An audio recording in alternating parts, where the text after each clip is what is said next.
पूरी दुनिया में गूंजा भारत माता की जय का नारा। इसरो ने वो कर दिखाया जिसका उसने वादा किया था। विक्रम रोवर ने चांद पर नई खोज का चलाया महाअभियान। स्पेस एक्सप्लोरेशन के फील्ड में भारत की एक बहुत बड़ी जीत, वो जीत जिसे सदियों तक याद रखा जाएगा। दोस्तों, 23 अगस्त 2023 का दिन दुनिया के इतिहास में हमेशा के लिए अमर हो गया है।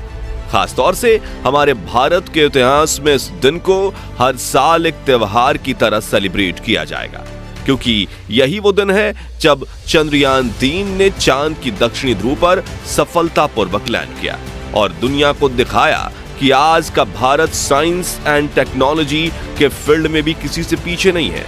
पूरा देश इस वक्त इसरो और चंद्रयान की सफलता का जश्न मना रहा है और दुनिया भर के न्यूज चैनलों पर हमारे देश और हमारी स्पेस एजेंसी की चर्चा चल रही है। हर तरफ से हमें इस कामयाबी के लिए बधाइयां मिल रही हैं, लेकिन इसरो वैज्ञानिकों ने जीत के इस माहौल में अपना फोकस नहीं खोया है।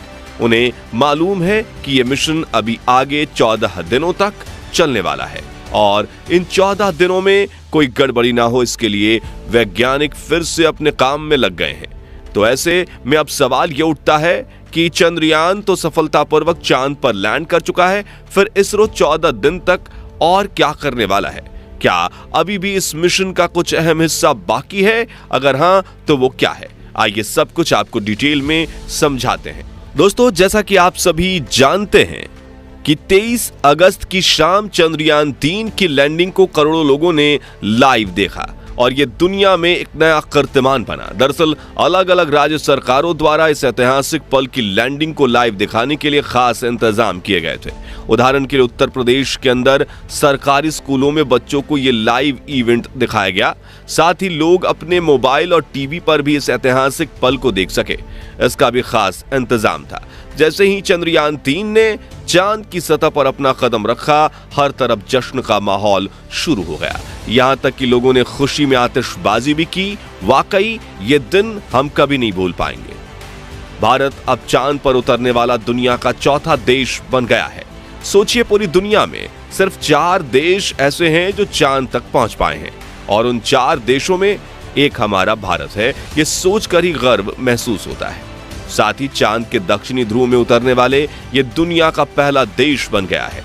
जब कभी चांद के इस इलाके में पहुंचने वाले देशों की लिस्ट बनेगी तो उसमें भारत का नाम हमेशा सबसे ऊपर रहेगा, क्योंकि यह कारनामा सबसे पहले भारत ने ही किया है। आज हमारे देश का झंडा सिर्फ धरती ही नहीं बल्कि चांद पर भी लहरा रहा है और इन सब उपलब्धियों के लिए हमें अपनी स्पेस एजेंसी इसरो और इसमें काम करने वाले वैज्ञानिकों पर फख्र होना चाहिए। इतनी बड़ी सफलता मिलने पर भी वैज्ञानिकों ने अपना फोकस मिशन से नहीं हटाया और ऐसे डेडिकेशन के लिए उन्हें दिल से सैल्यूट है। पर सवाल यह उठता है कि इस मिशन में अब आगे क्या क्या होने वाला है। लेकिन उससे पहले चलिए हम आपको बताते हैं कि हमारे लिए इस कामयाबी का महत्व क्या है और ये माइलस्टोन हासिल करने में हमारे वैज्ञानिकों को कितनी मेहनत करनी पड़ी है। दोस्तों, आपको 2008 में हुआ चंद्रयान 1 मिशन तो याद ही होगा।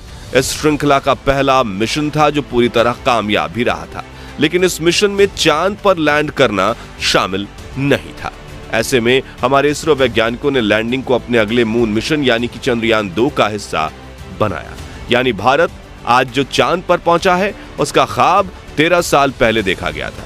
शुरुआत में इसरो ने चंद्रयान 2 को 2008 में पहला मिशन सफल होने के बाद कुछ ही सालों में लॉन्च करने का प्लान बनाया था, लेकिन इसकी तैयारी जितना सोचा था उससे कहीं ज्यादा समय ले गई। यही वजह थी कि चंद्रयान 1 के बाद चंद्रयान 2 मिशन कोई 11 साल बाद 2019 में लॉन्च किया गया। यानी आज जो कुछ हम अपने चंद्रयान 3 में अचीव कर रहे हैं उसका प्लान हमने चंद्रयान 2 में बनाया था, मगर दुर्भाग्य से हमारा वो मिशन पूरी तरह कामयाब नहीं हो पाया और चंद्रयान 2 का लैंडर अपने आखिरी कुछ मिनटों में बेकाबू होकर चांद पर क्रैश हो गया।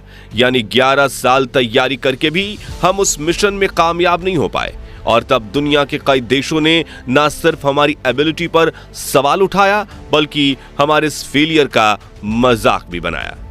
इसलिए उन सभी देशों को जवाब देने और उनका मुंह बंद करने के लिए चंद्रयान 3 मिशन कामयाब होना हमारे लिए बहुत महत्वपूर्ण था। दोस्तों, जब चंद्रयान 2 का लैंडर चांद की सतह पर क्रैश हुआ तो उस समय कि इसरो चीफ K7 ने मिशन के आखिरी 15 मिनटों को 15 मिनट ऑफ टेरर का नाम दिया था। और उन 15 मिनटों की याद में हमारे जहन में चंद्रयान 3 की लैंडिंग के दौरान भी जिंदा थी। हमें बस यही डर सता रहा था कि 4 साल पहले जो चंद्रयान 2 के साथ हुआ वो दोबारा ना हो।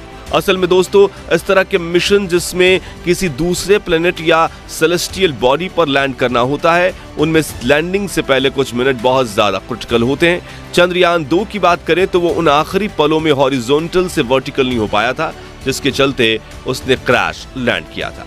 लेकिन इस बार इस तरह की सभी मुसीबतों से निपटने के लिए हमारे वैज्ञानिक पहले से ही तैयार थे। यहां तक कि इसरो चीफ एस सोमनाथ ने पहले ही ये कह दिया था कि चाहे चंद्रयान के सारे सेंसर्स और 2 इंजन फेल ही क्यों ना हो जाए, तब भी चंद्रयान 3 लैंड जरूर करेगा।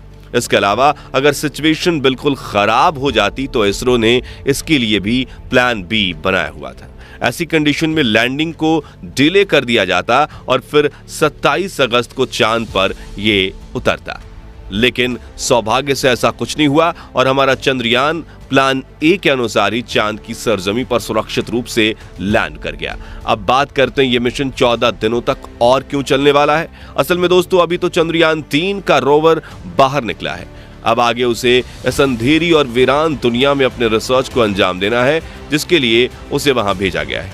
और इसरो वैज्ञानिकों ने इस रिसर्च को पूरा करने के लिए 14 दिन यानी कि एक लूनर डे का प्लान बनाया है। इस काम करने के लिए चंद्रयान 3 के साथ प्रज्ञान रोवर भी भेजा गया है और एक 6 पहियों वाला ये बेहद ही आधुनिक रोवर वहां खोज करेगा।